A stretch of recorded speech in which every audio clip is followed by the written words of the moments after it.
What's up, folks? David Soto Jr. here, and this is the David Soto Jr. podcast.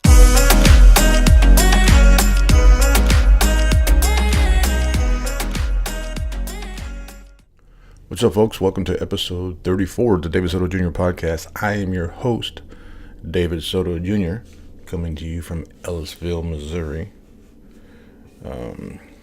Pretty much you can say St. Louis, Missouri, but we're out here in the county. The part of the St. Louis that I used to make fun of. Shouldn't be drinking coffee while I record a podcast, but what am I going to do? Today's topic is something I don't know. I'm sure I can crank out 20 minutes on this topic. I didn't spend a lot of time doing the research for it.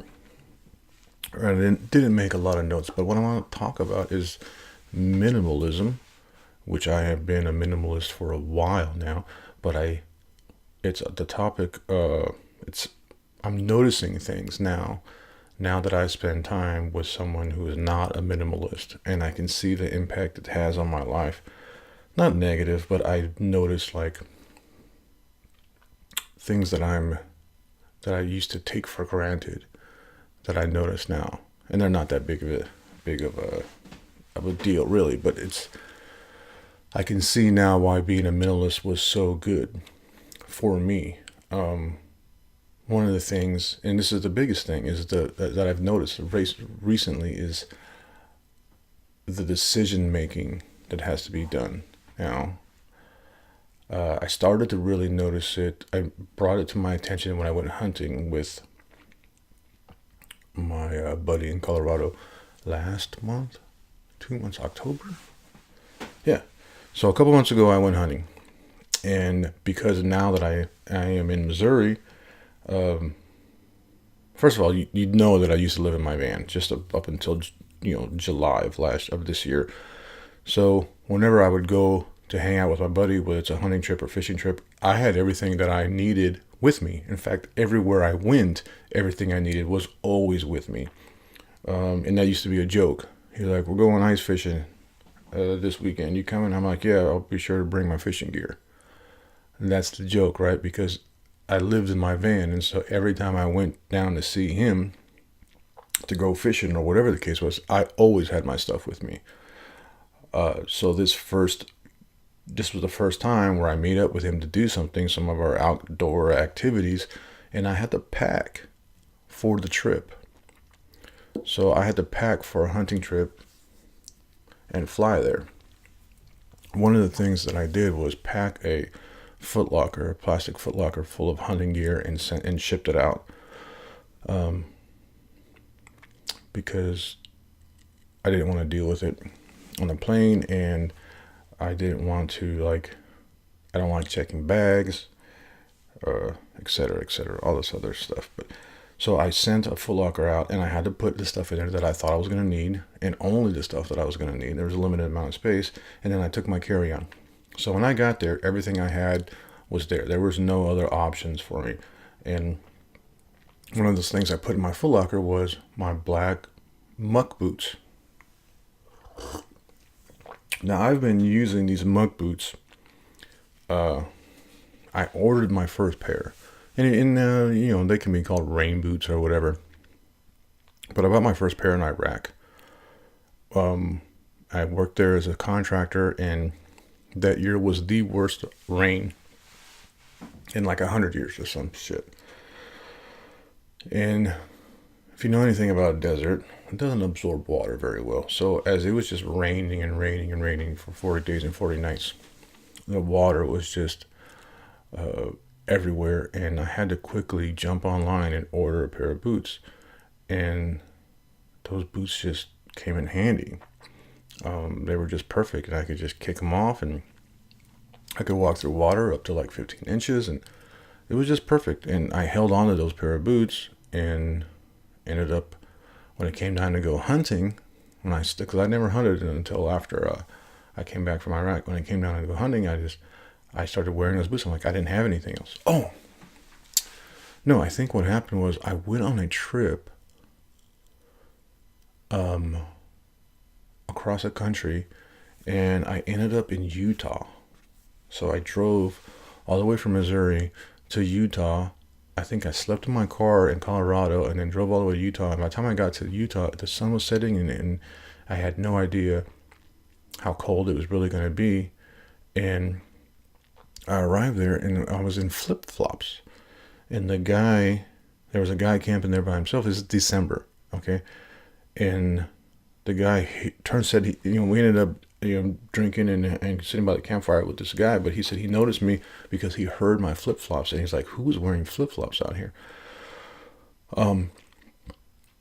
So when I went to the car to realize my feet are gonna freeze, I didn't pack any shoes. All right, barefoot minimalist shoe wearing guy, barefoot running guy. I didn't realize that I didn't have any shoes or boots, and for some reason, these muck boots, rain boots, were in the trunk of my car at the time, and I had no other option.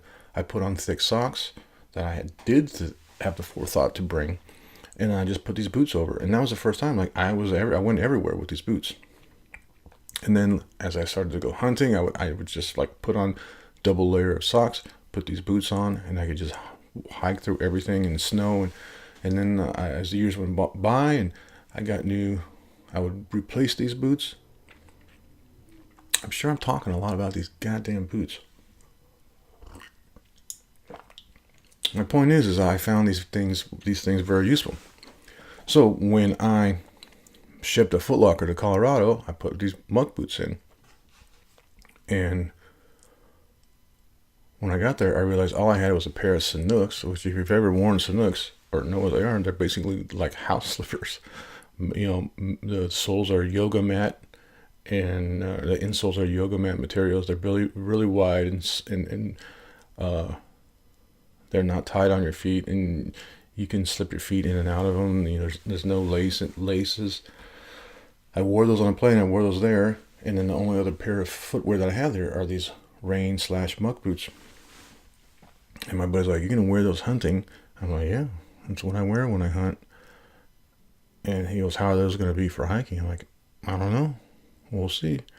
I don't have any other option." I just realized that I only have these Sanooks, which are house slippers, essentially. At least they look like house slippers. And these muck boots. So we went hunting, and we hiked a bunch of elevation, climbing over rocks and up and down mountains, and they worked great. They were perfect. Walking in snow, walking in streams, they were actually perfect, I'd say. And they made it through all that hiking. And I never had to wonder, what boots am I going to wear? I only wore those. Now my buddy, I even took a picture of all our gear that we were packing before we left, and he had a plastic tote, just specifically for boots. Now he had at least 3 pairs in there, and he says, like, "I'm saving room to see if you want to put your boots in there." I go, "No, my boots are in my Foot Locker. I don't need to worry about it." He said, "Oh, in that case, I'll put another pair in." So this fool took at least 4 pairs of boots hunting. One is for a different temperature. One is better for hiking. One is more waterproof.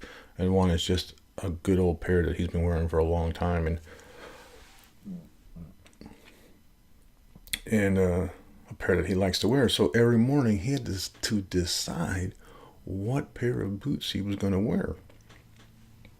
Or for me, every morning I just put on one pair of boots.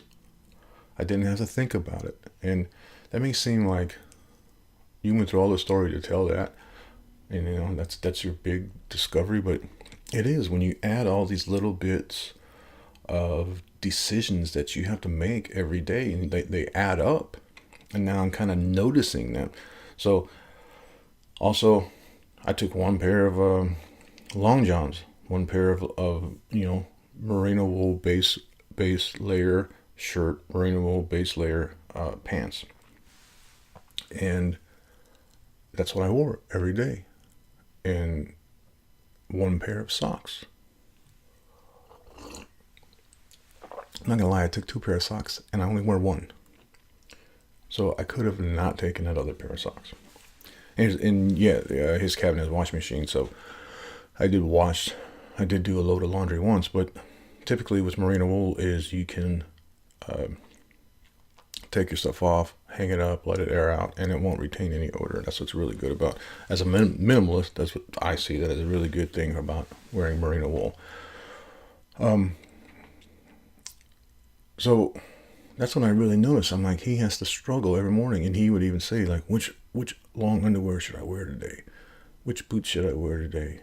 And he has multiple shoes. Now this is a really good friend of mine, and but because I spent so much time with him, I noticed things, and I noticed like how he has multiple amounts of jackets, and how does he decide? And he loves jackets, and if we go anywhere like REI and he sees something, he'll buy another jacket. And I'm always like, you don't need another jacket. How many jackets do you need? So that leads me to like what I recently experienced is living in this home, getting out of my van. I took out a jacket that I have not worn in 2 winters. It is a nice Patagonia down jacket, and down jackets are shit. They're warm, they're nice, they're light. 2 winters in a row, I did not wear this jacket. It was packed away and stuffed somewhere in my van. And I think, the reason I got it out is because I shipped my jacket to Colorado, and it got a little cold here, and I needed something to wear. So I was like, I have that Patagonia down jacket, and I got it out. When we moved in this house, I mounted a row of hooks for coats, and I hung my Patagonia jacket on there, and I hung my Carhartt jacket, which is the jacket I really love, and I use it all the time, and that's what's got me through the past couple winters. And then I have a vest, so I need something a little bit. So when I need something light when it doesn't require a full coat, and I need a full coat. And then when I have this Patagonia down jacket, and every day I wondered, because we walk the dogs at night, and it's essentially winter, and I'm like, do I wear the Carhartt jacket, or do I wear the Patagonia jacket? My gloves are in the Carhartt jacket, but the Patagonia jacket is really warm. But if it's raining or snowing, I don't want to wear a down jacket because the down can't get wet, or it doesn't repel water like the Carhartt jacket does. And I realize that every day, because I have 2 coats, I have to think about which one I want to wear. And I was like, this is bullshit. So I took the Patagonia jacket coat, and I put it in the closet. I put it away. And now every day I don't have to make a decision, or the only decision I have to make is it warm enough that I need sleeves, or is it cool? And that's my decision. I don't have to decide which coat I want to wear, because now I only have one. Like if it's going to be below 30, if it's going to be sub-freezing weather, I'm going to need my coat. I don't have to make all this decision based on the weather, and that's how I've been living my life for the past 2 winters. I only had one coat. If it's cold, I put this on. Don't have to make any decisions. Another example is, who has 2 sets of silverware, and she likes to entertain and have her family over, and so she'll need the second set of silverware, which I get. Also, it's kind of heirloom because it was her grandmother's, so she ended up getting it. She got these 2 sets of silverware. The problem is one, and here's the other thing, is organization. So when you have too much, when you don't live a minimalist lifestyle, another factor that is affected is your organization. And this is not necessarily messiness, but I guess organization is what I'm looking for, right? So space, how much space it takes. So now we need 2 drawers. Now this is minor, like this isn't any major stuff, but it makes me think, right? Now we have 2 drawers with silverware, and which drawer do you open? Which set of silverware do you want to use, right? This is extra decisions that you don't have to make if there was only one set of silverware. Also, you run the dishwasher, you wash the dishes. Now you have two different sets. So not only do you have to distinguish, oh, this is a tall fork, a big fork, this is a little fork, this is a big spoon. Now you have to decide which set is which goes in which drawer. Again, not a big deal. But I'm beginning to realize how much having more and more things adds a little bit of chaos to your life. A little bit of chaos. And then imagine if we like everything is this hard. Like everything not living a life as a minimalist, you have all of these little minor decisions that you have to make every day. Does that contribute to stress? Does that contribute to anxiety? Because if I had two options for everything, and I had to decide and weigh the options, like, do I want to do this? Do I want to do that? We have, wow, this is a 3-bedroom house we're renting. 1, 2, 3 closets. 4 closets, the nursery. I have one little itty bitty closet, which is so not used that we put their dirty clothes hamper in there because there's so much room in there. In this itty bitty closet of mine, obviously, I had enough clothes to get me through life and no extras. Very, very little extra.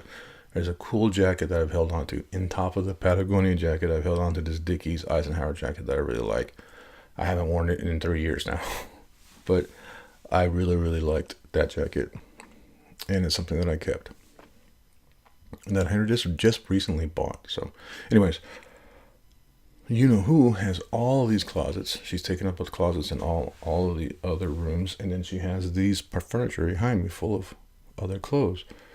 Now, the biggest thing that I see is if I had all of these clothes, how would I know what to wear every day?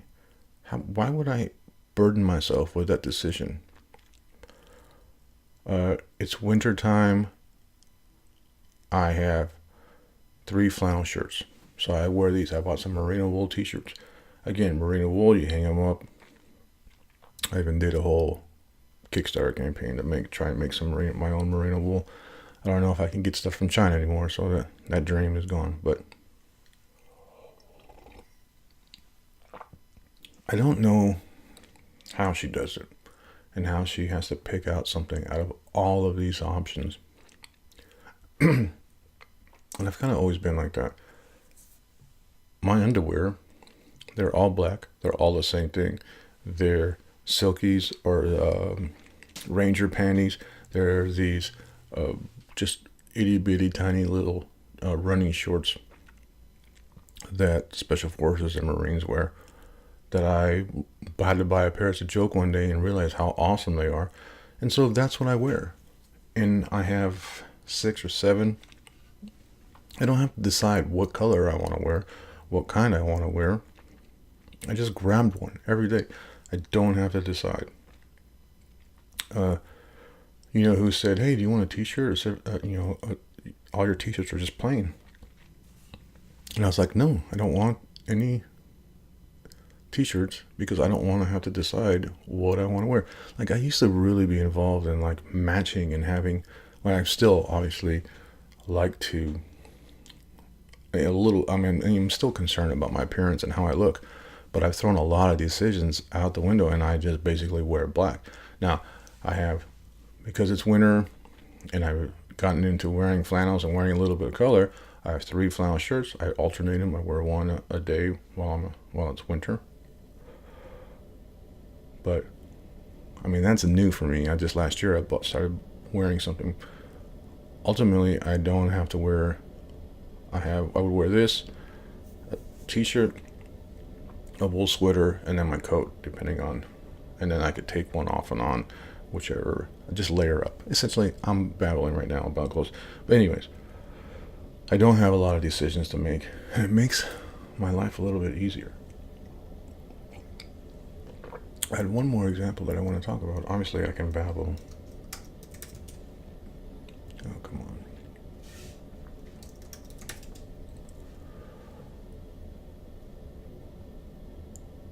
Oh, another thing is, again, about the kitchen. It takes up so much space to have three different sets of bowls. Why not one set of bowls? And that reminds me of, again, my buddy from Colorado flew out to Missouri one night. Now, this is a few years ago. We did a Tough Mudder, stupid ass Tough Mudder. And he stayed with me, and I cooked up some meals.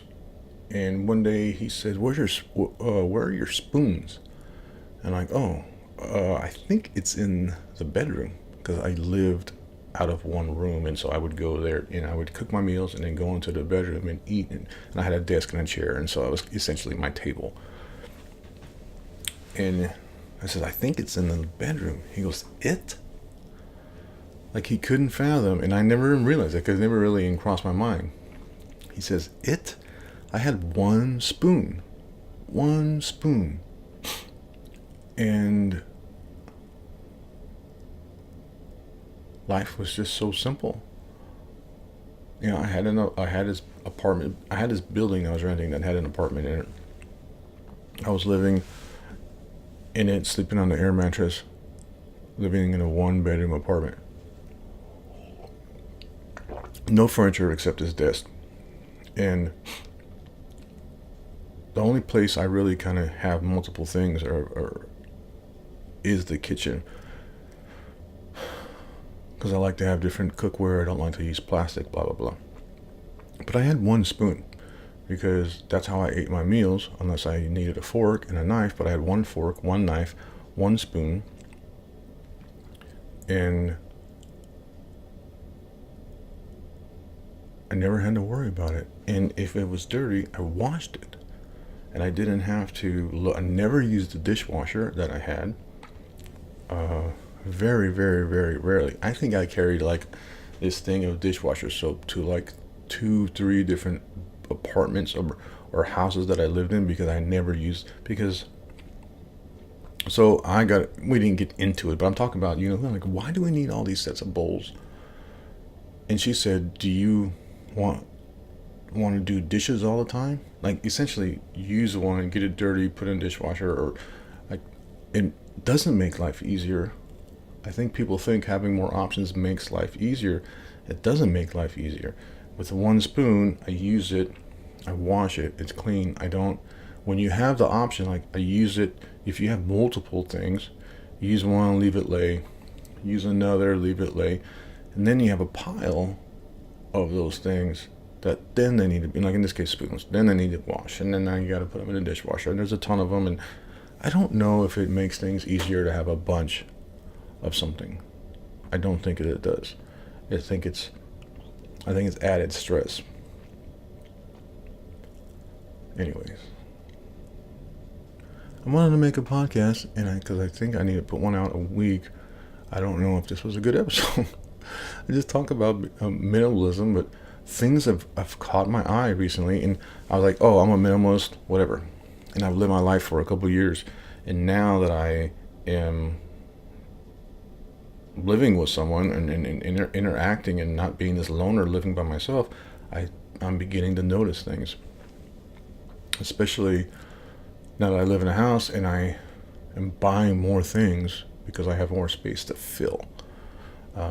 But I like to be creative and make things, and I notice that I'm having and I can fix stuff. And now that I live in this environment, I have to do things. I do things, and I need tools. So I've been buying more and more tools. Who knows? Who knows what's going on? Anyways, folks, that's it. I knew I would be able to talk about this for 20 minutes. But let's see. Let's sum it up. Minimalism, I think, makes your life easier, not harder. Like, people's like, oh, I couldn't imagine going without this. Like, it's so much easier. There's so many things that you own and buy and have and store that you just don't need. And they actually add stress to your life. Extra things each thing adds stress to your life. Oh. So the more and more stuff you have, the more and more stress you are adding to your body, to your life. I don't know if that's true or not, but I'm beginning to notice it. Anyways, folks, I appreciate you tuning in. I hope this wasn't too boring. Let me see. Will I put one out before Christmas? I don't know. Yeah, Merry Christmas. Fuck it. If it's not if I get another one out, then I'll say Merry Christmas then too. But Merry Christmas. If you guys are interested in my writing, you can check out my Medium. I've been posting a lot about there. I'm beginning to learn that feel like maybe I'm supposed to be an advocate for mental health. Let's talk about it. Let's not make it a bad thing. We can talk about obesity and diabetes and cancer and breast cancer and physical fitness and walking and blah, blah, blah, all these things. But we can't talk about mental health because that's bad, right? Fuck that. Let's make it as easy to talk about as being overweight. Also, when it comes to being overweight, I want you to notice that there's a lot of this going on here. Maybe I should have a special weight loss episode because I've gained a lot of weight. Also, check me out on Amazon, amazon.com, David Soto Jr. for all of my books. My number one bestseller. It's not a number one bestseller, but my best seller is this book called Pass Your PT Test, a book I wrote about how to pass the Air Force fitness exam. And it's selling like hotcakes. And if you know anybody in the Air Force having trouble passing their PT test, I highly recommend my book. And if they get it, they can contact me directly if they have any questions. Anyways, folks, that's it. I appreciate you tuning in.